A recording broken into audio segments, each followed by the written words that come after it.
unboxing about a Craftsman 10-inch drill press. The drill press I had is a Clark Metalworker. Model number is BT100A. I've had that for about 5-6 years. I bought it at a garage sale for $35. Probably for about the last 4 or 5 years it's been kind of just sitting in the shed and only getting used a couple times a year. When I got this garage built last year, I brought it in, of course, and started using it a lot more. Well, this last weekend when I was building my dust deputy cart, I was cutting those keyhole holes for the 2-inch extensions holes. And I noticed that it was dragging a little bit and getting kind of warm. So I think probably the brushes are going out, or I don't know, could have just been that I was using those large keyholes and I was trying to go through fast through the wood, I don't know. But I decided I need something else. That's an 8-inch. I have no idea what the horsepower or anything is on it. Like I said, I bought it at a garage sale. It doesn't have any depth gauge, doesn't have any lasers, doesn't have any kind of adjustments at all on it. But it's been a good drill press for $35. I've definitely gotten my $35 worth out of it. But I thought it was time to retire it and buy me a new drill press. I did a lot of research online, looked at the Skil, the Craftsman, the Ryobi, the Wind, the Jet, Fox, Shop Fox. I've been researching all week. And I finally decided to get the 10-inch Craftsman.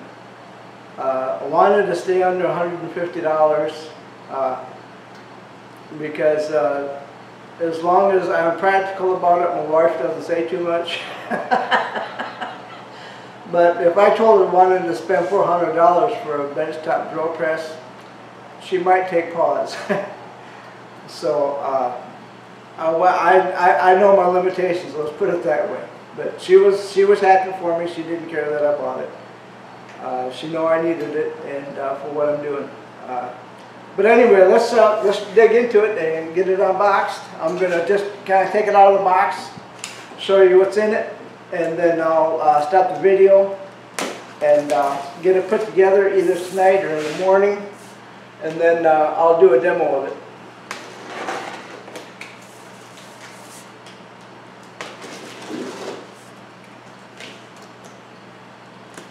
I bought it for $129.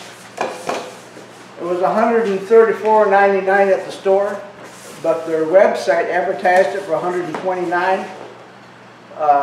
So when I brought it up to the counter, I said, "Your website says $129," and they said, "Yeah, that's what we'll have to charge it to you for." So they say the normal price on it is $150, but you know how they inflate that. It's, you know, if that's the case, they're always on sale. I looked at the Harbor Freight ones. I know that I'm kind of a Harbor Freight fan. I buy a lot of tools from Harbor Freight. But after looking at the reviews and going to Harbor Freight and personally looking at the drill presses, no pun intended, I wasn't impressed. They just really seemed to be cheaply made. They didn't have the features I wanted. The 8-inch had the light, and but didn't have the rack and pinion elevation handle like this one has. My 8-inch Clark does not either. And if I want to raise the table up on it, I have to loosen it up and just pull it up and down by itself. It doesn't have the little crank on the side to raise the table up and down. The 10-inch had that, but didn't have any kind of lights or any kind of extras, and it was really flimsy made. A lot of reviewers said it was garbage. I think it got like 2.5 out of 5 on the rating. So at this particular situation, I shied away from Harbor Freight. Anyway, here's the manual for it. I'll have to pull that out later when I start putting it together. Here is the fence that it comes with. This is the only drill press that came with a fence accessory. So I don't know how well it works or anything, but I thought it was a pretty decent add-on. All right, this here on this side, that's pretty heavy. This is the baseboard that sits down on the bench. That's where you mount the column to, right there. Seems pretty heavy.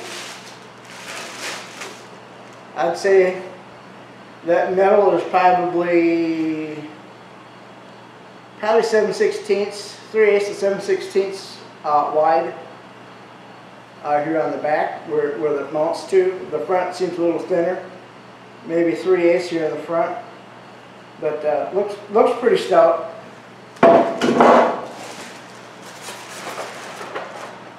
And then this is the table that attaches to the column. A lot of these drills, I don't remember. You know, I saw so many reviews and stuff, you forget which you read about each. One of these days when I start shopping around for tools, I need to start writing notes and remembering about which model they said what. One of them said that the table was not square. In other words, it had a bow in it. It wasn't completely flat. But I believe that was the Harbor Freight model. Not real sure, but I think it was Harbor Freight. But anyway, we'll check that out when we get it all together. Here's the light for it. And then got the rack and pinion crank handle to raise the table up and down. And then 2 AAA batteries for the laser light. One of the models, the laser light was included right into the power of the drill press. And I kind of liked that idea. It didn't take batteries. It used the power from the wall to power the light and the lasers. I don't remember which brand name it was, but I thought that was kind of neat. But obviously that was a little too expensive, or there was another problem with it because I didn't get that one. I guess I'll just be replacing the batteries when I need to. There's the handles for it. Look okay, I guess. Got a couple hex screws and hex keys. 3 handles. Red. I guess it'll be okay.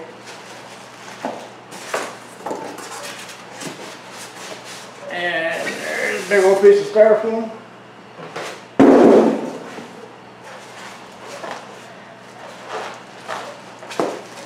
Got the column that attaches to the base like that. That's where that goes. Then of course you got the main head. I'm going to set this down so I don't drop it and end up bending it or something. I would be the one to do something like that, trust me. Okay, and here's the main part of the drill. Heavy little bugger. Set this box down.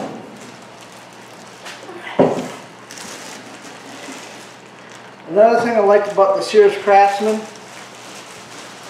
is the pulleys. A couple of the reviews that I read, some of the cheaper, I think it was a Ryobi, had the plastic cover and the pulleys themselves were plastic instead of metal. I'm pretty sure Craftsman has metal pulleys. I did something wrong there. Pulled the button off.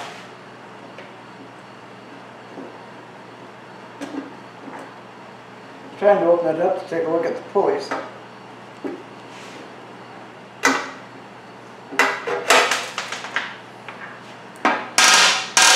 There we go. Yeah, and the pulleys are metal. This all come loose on me. I'm not sure exactly what I did. That'll be something else I can put back together again, right? Looks like it went up here. I guess it's just a knob to push it up. It's not a locking mechanism. It's just a knob to grab hold of. But anyway, there's the belt. Needs to be tensioned. This is the tensioner back here. You push it back and then tighten up the knobs I believe there's one on each side on this one, not sure. But the speed control is the 5-speed. You got 680, 1180, 1800, 2430, and 3150. So, but I'll get it all together. We'll set it up, and maybe I'll put like a Fastener bit on it, and drill through some wood, I'll be glad, drill through some wood and see how it does. So I'm going to shut this off for a second, and I'll come back when I get it all together. Okay, I got it all together. Hopefully I put it together right. Looks to be a pretty good solid drill press. It's got, I was really surprised with the light. It's nice and bright. A lot brighter than I thought it was going to be. It's done a pretty good job. The laser, again, the laser is all, I don't know if you can see that not on the camera, but I tried to doing a little adjustments on the laser. They are adjustable, but I'll have to do some fine tuning with the lasers to get them so they're accurate. I put the fence on so you can see an idea of what the fence is. You can move it up and down on the table like that and put it where you need it.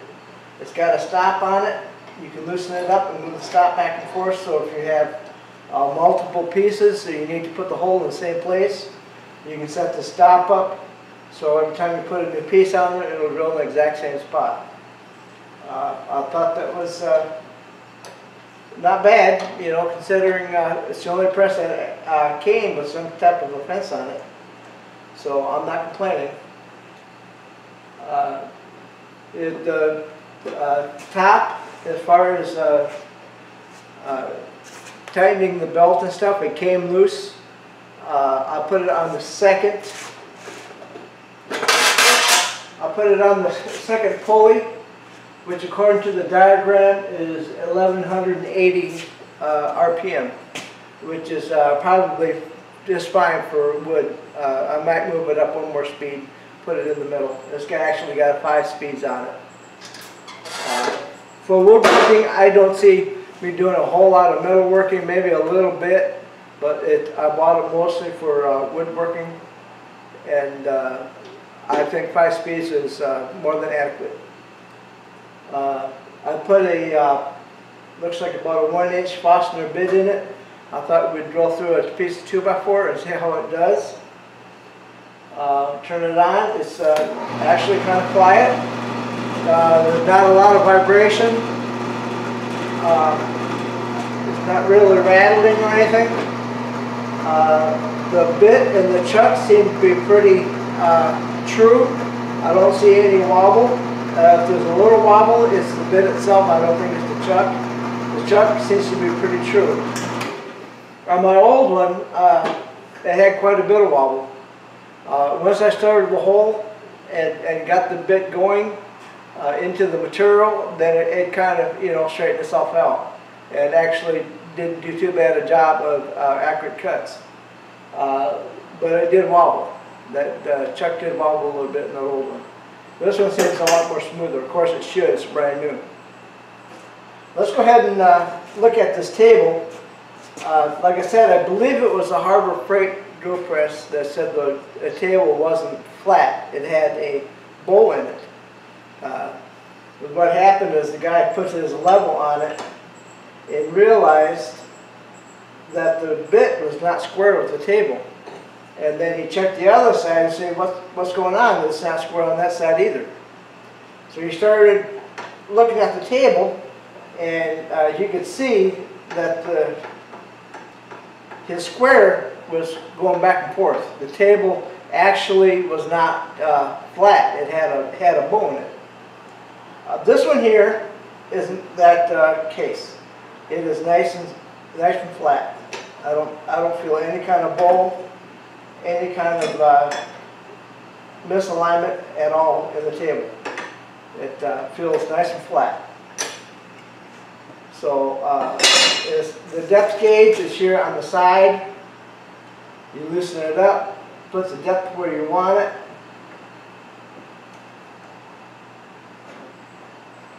Like that.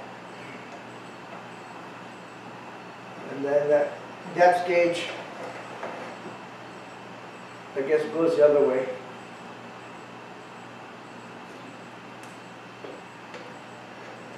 There we go.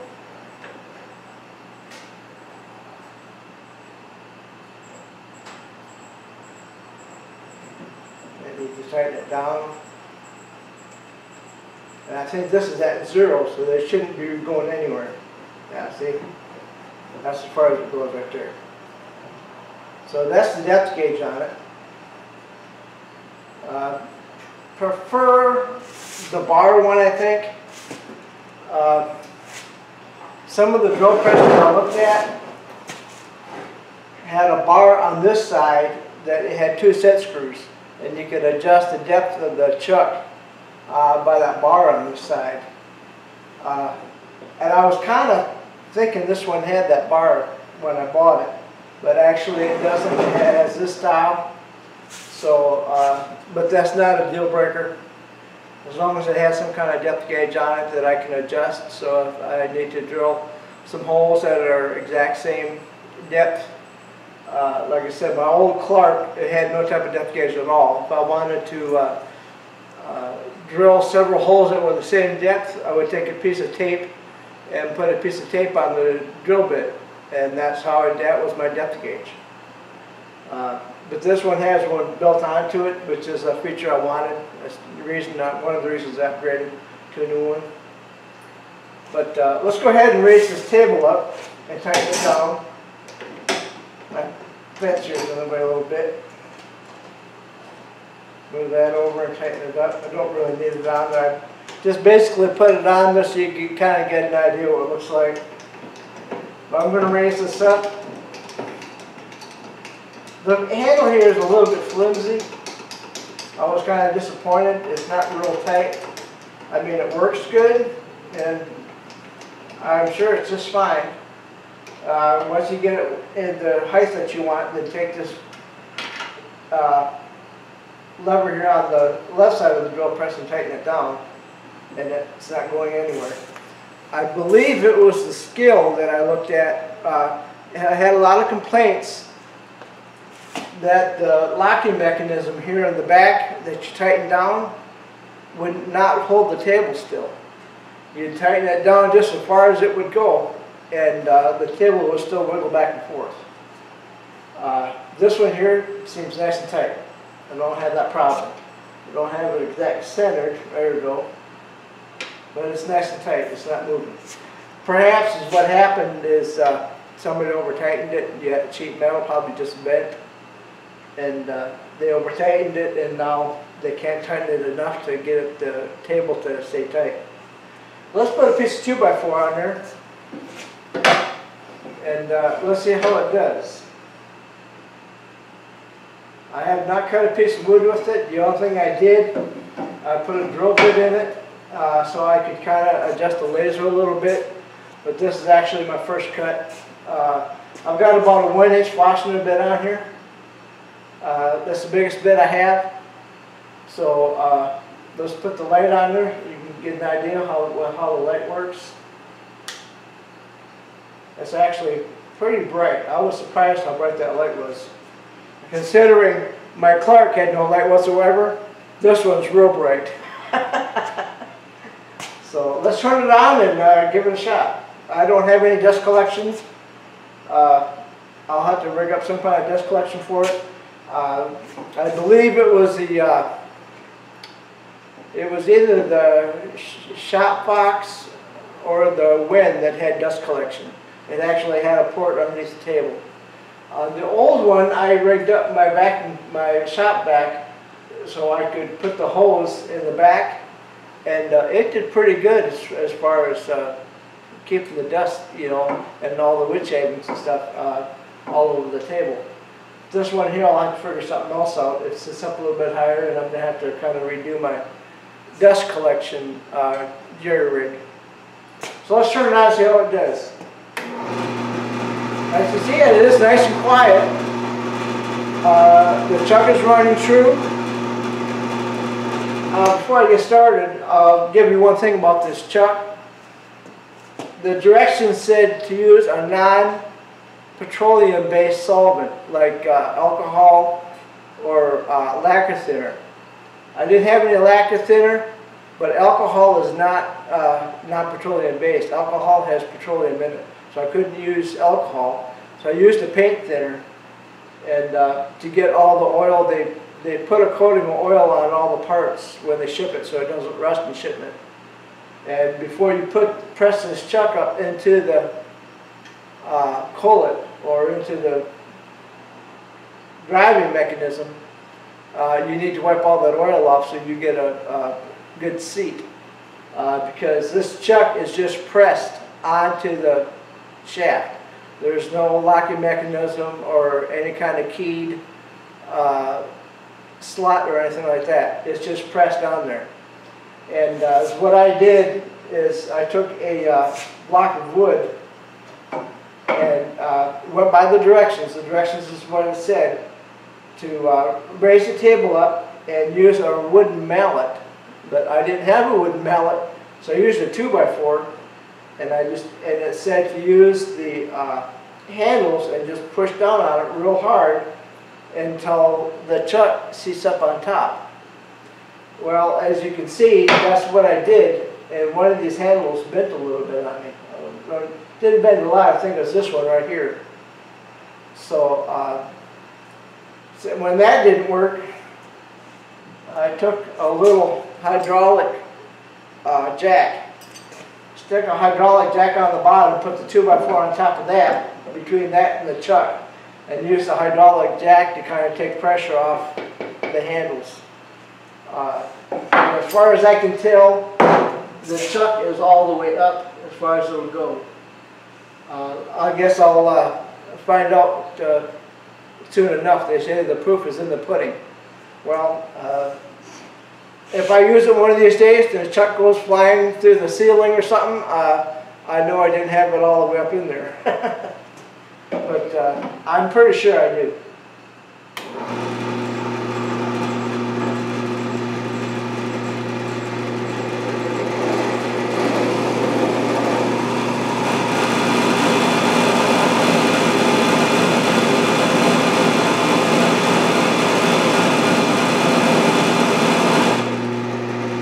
Seems to be cutting pretty good. I'm not putting a lot of force on it like I did that other one.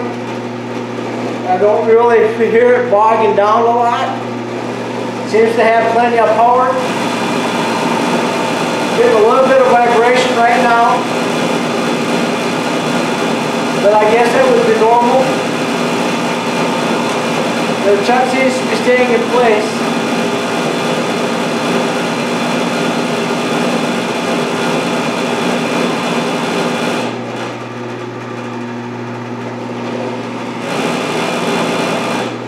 Put a little bit more pressure on it and see how it puts up with a little bit more pressure.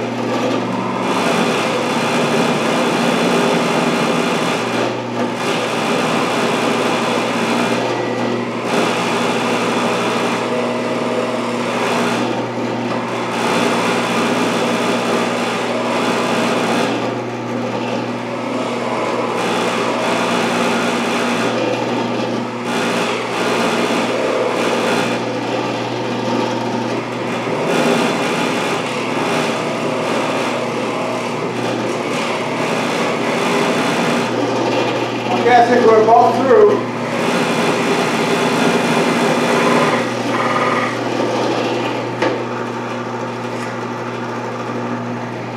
Alright, I was all the way through, but I didn't have the table quite centered in the center. So it's hitting the table here a little bit. But as you can see, making a mess. I think it did a pretty good job. I'm happy with it. Like I said, if I would have had this the center hole in the middle is probably a little smaller than the fastener bit. So what I should have done is put another piece of wood down on the bottom and then put the 2x4 up on top. That way when I drilled all the way through, it would drill into the scrap piece of 2x4 or plywood, and I would have got a good cut all the way through the 2x4. As you can see, the hole came through and it's right on the edge, but it didn't quite go through. See right there, it's pulling out. So it almost came all the way through. But I think it is what happened, it started hitting the table. So I think it did a pretty good job. It seemed to have plenty of power. It was nice and quiet, a lot quieter than that Clark. I'm happy with it. Like I said, I got to do some adjustments on the lasers. But I think it'll be a good drill press. I think I made a good choice. Of course, like they say, proof is in the pudding. So 6 months down the road, I may be cussing it out yet. I don't know. But my first impression from the first time using it, I would say it's a pretty good drill press. I think I made the right choice. We'll see you next time, YouTube, when I've got something to share with you. I wish somebody would comment on my YouTube channel. You know, I've got about 15 videos up now and no comments. And I'm beginning to wonder if the comments are working or not. So if you watch this review of the Craftsman 10-inch drill press, just put some kind of comment down there so I know it's working. I've had like 1,500 views and no comments yet. So I would like somebody to comment something on one of my videos just so I know the comments work. So you might want to do that. And please subscribe too. I've got 7 subscribers. So please subscribe to my channel. Give me a like if you like these videos. And we'll catch you on the downside. And I hope you come back to my garage.